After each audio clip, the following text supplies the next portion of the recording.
Восточноевропейской овчарки по кличке Джульбарс. А сейчас перед вами выступят собаки подрывно-рыжевая овчарка Агай, пес Бульба, Лайка Бобик. Они сейчас на Юрию покажут Лайку.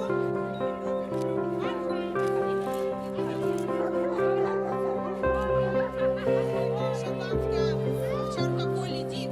Во время Великой Отечественной войны пес обнаружил более 12 тысяч мин, принимая участие в разминировании. Стоит много собачьих жизней, так как механизм взрыва был еще не настолько